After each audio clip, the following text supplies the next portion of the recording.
Seriously, don't have the baby of a guy you've broken up with. Could it be that you couldn't forget about me? Did you think that if you had a child, I'd never be able to cut ties with you? How naive is that? Hey, what do you say? It's just ridiculous looking back. Breaking up was absolutely the right decision. If I had stayed with such a delusional man, I would never have achieved the happiness I have now. Today, I want to talk about my unforgettable dark history and the revolt against it. My name is Jessica. I'm a 53-year-old housewife who enjoys doing household chores while watching the morning news.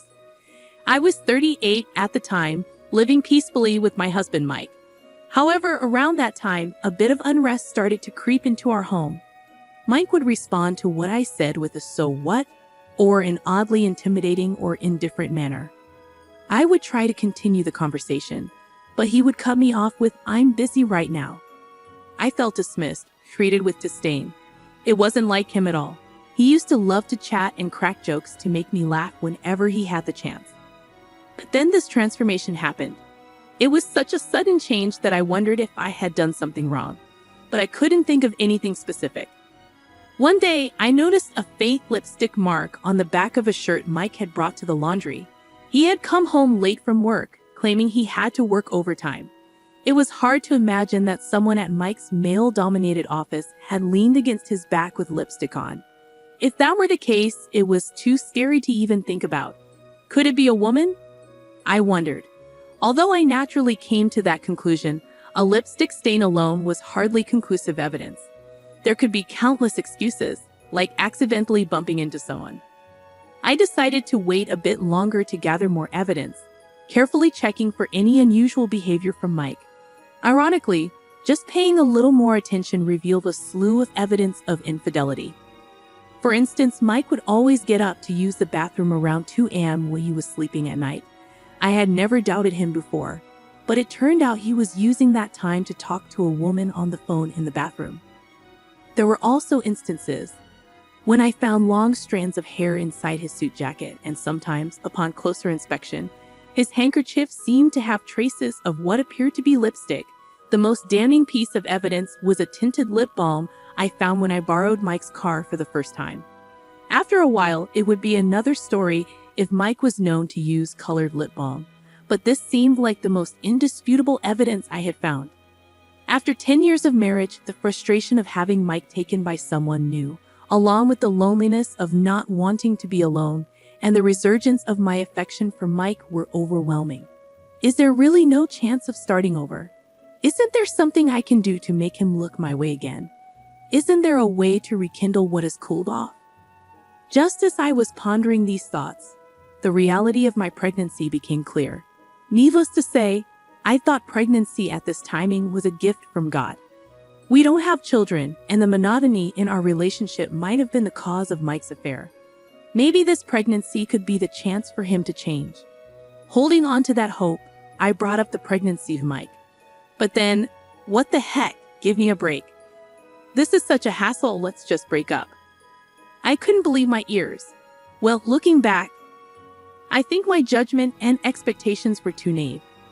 The likelihood of a man who's cheating coming back is extremely rare. Life isn't like a TV drama where things just work out smoothly. But back then, I truly believed that since we married out of love, we could surely find our way back to each other. Is that really how you're going to say it? It's your child too. Even for the child, it would be better off for a dad like me not to be around. He realized it too, right? Seeing Mike's smirking face made my heart skip a beat. That I'm having an affair, pretending not to know about Mike's affair, and hoping the pregnancy would magically fix everything. It felt like I was being pushed off a cliff at that time. I thought if the affair was brought to light, things would get tense, and Mike would never come back. But that was a misjudgment too. I wanted you to find out and did so much to let you, but you never said a word. I was at my wit's end, waiting for you to say, "This is unthinkable. Let's get a divorce." You really made me go through a lot of trouble. You're kidding, right? I wouldn't bother with such a hassle if it were a lie. I have a cute 24-year-old girlfriend now. A 38-year-old about to get fat from pregnancy. I have no use for you anymore. Here, take this as alimony or whatever, just agree on a divorce, he said. After that, I cried for 3 days and nights. Eventually, when Mike stopped coming home, I found the resolve to divorce. 5 years have passed since then.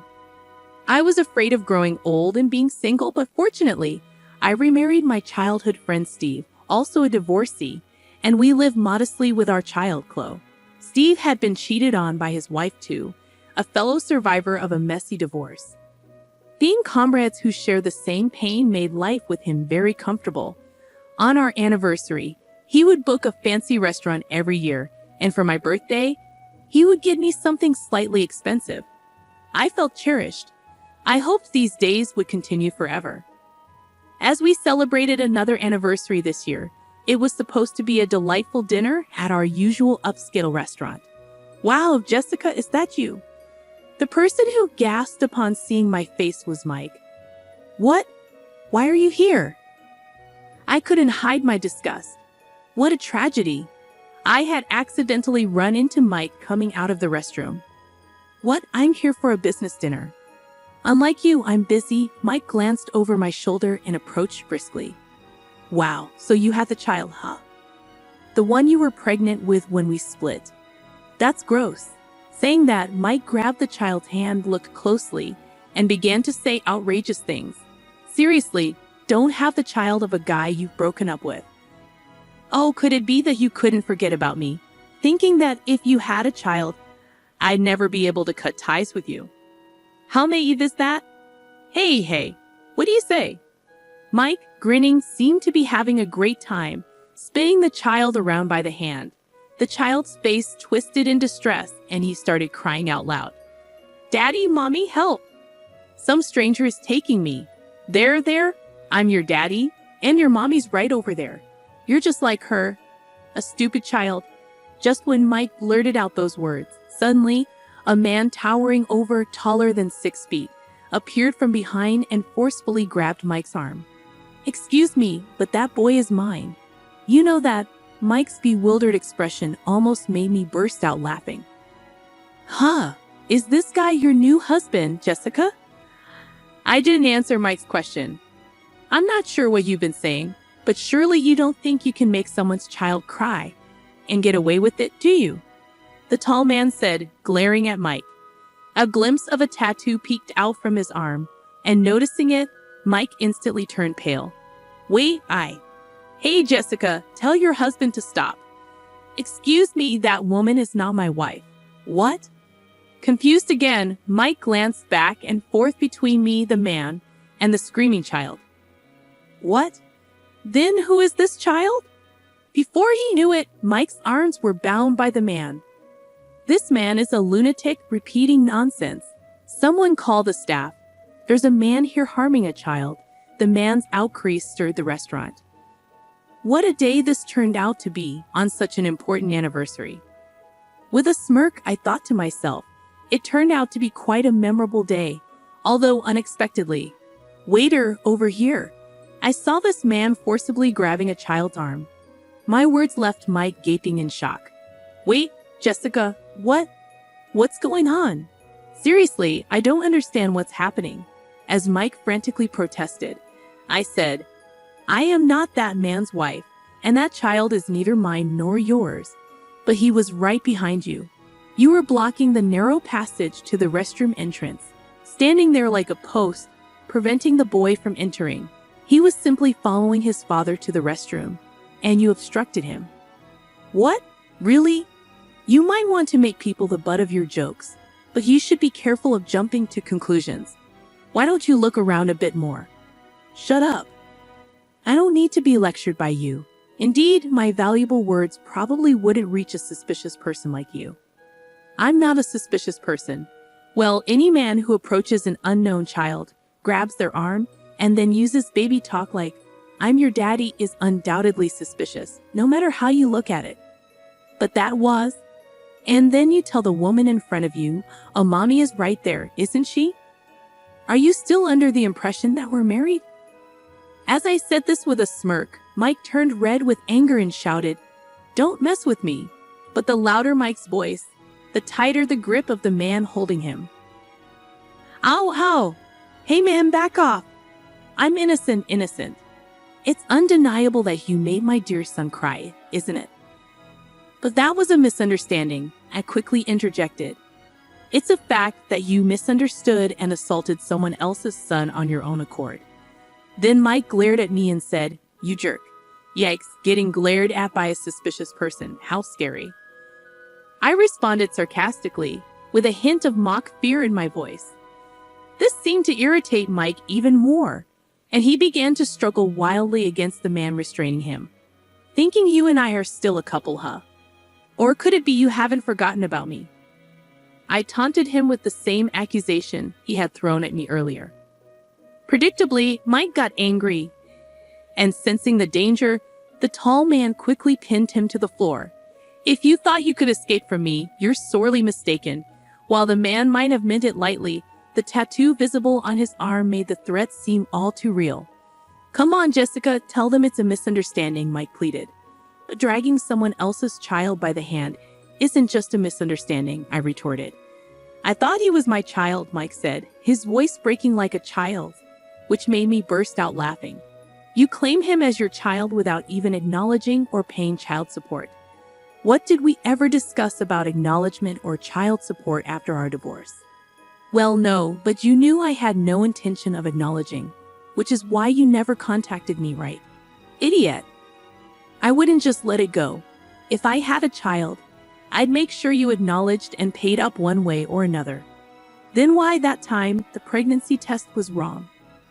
I went to the gynecologist and it turned out I wasn't pregnant, which solidified my decision to divorce. Yes, during those 3 days when the topic of divorce came up and Mike stopped coming home, it's true that I spent that time crying. But considering I might have had a child, I couldn't just divorce without clarification, so I first went to the gynecologist. I wanted to sort out alimony, child support, and future living expenses in my head. Even if we were going to divorce, if avoiding the divorce would benefit the child, I was prepared to endure. However, at the gynecologist, there were no signs of pregnancy, but they did find a tumor on my ovary. During the surgery for that, I happened to share a room with Steve's mother. Steve and I were childhood friends, so I knew his parents well. Reuniting with Steve during his visits, we became close again. At one point, I thought of the pregnancy as a blessing from God to make things work with Mike, but in reality, it brought me to someone who made me realize that parting ways with Mike was the right decision. It also led to the early detection of my illness, and despite having one ovary removed last year, I gave birth to Chloe, my child with Steve. It may seem like I've been through a lot, but in truth, it's all been for the best. Upon learning everything, Mike turned pale and muttered, "No way. I got dumped by that woman." Needless to say, I couldn't help but laugh. Well, it's no surprise a young woman wouldn't want to be with an aging man like him. At that moment, a police officer appeared. It seems someone from the restaurant had called them. Mike received a stern warning from the police, and it seems the misunderstanding was cleared up. He apologized profusely to the child's family, which prevented the situation from escalating. The scolding from the police seemed to have hit him hard. He even came to apologize to me. Since Mike doesn't know where I live now, he actually went to my parents' house to express his apologies to my mother. He admitted that the way we parted was the worst and that he was wrong. Aging, having been abandoned by his affair partner, and finding himself increasingly isolated, the recent incident seemed to have broken him, leaving him to feel the loneliness of having no one to comfort him. Well, it's too late for apologies now, as far as I'm concerned. I continue to ignore Mike. Honestly, if we hadn't met there, I probably would have gradually forgotten about him altogether. By the way, Steve noticed I hadn't returned to our table for a while and came to the restroom to check on me. However, he decided to watch from the shadows, thinking this might be Jessica's first and last chance to get back at Mike. Of course, I was ready to jump in if anything happened, but that guy restraining Mike was just too strong. That guy apparently used to live in Mexico and was the captain of a football team there, I mentioned. No wonder he's strong, I guess. I had no role to play there. I was seriously scared. thought he was from some dangerous profession or something," he said with a laugh, and I couldn't help but laugh along with him. Normally, one might say something like, "Not very manly of you." But Steve doesn't have to deal with Mike, and I believe it was a problem I needed to resolve myself. I acknowledged that I lacked strength during the divorce. In the end, I simply went along with the divorce as Mike wished and received a standard amount of alimony from Mike and his affair partner. Reality doesn't always progress like a fairy tale, so getting an exorbitant alimony was out of the question, and I had lost the strength to fight back. But I believe I finally became truly strong by standing up to him with unwavering resolve. In the end, now I can proudly face Steve and Chloe. Coincidentally, this year's anniversary became a new beginning for me, and now with Steve becoming a freelance architect and his income doubling, I quit my part-time job and am enjoying life as a relaxed housewife. When I ask Chloe, who's somewhat in a rebellious phase, to do something, she complains, but when I stay silent, she quietly helps out. This trait of hers is something that only Steve and I see secretly find irresistible. Though Chloe is our only child due to a late pregnancy, our family of 3 and our 2 dogs live a life that's lively, perhaps too much so. Despite never having children with Mike, I was able to conceive and give birth at an older age with Steve, even with just 1 ovary remaining. In a way, I consider this to be fate. As a child, I secretly dreamed of marrying that special someone destined just for me, and who would have thought that dream would come true with a second marriage? Sometimes I allow myself to indulge in such dreamy thoughts. With these reflections, I cherish the ordinary days that come my way, days that are anything but ordinary, filled with love and gratitude.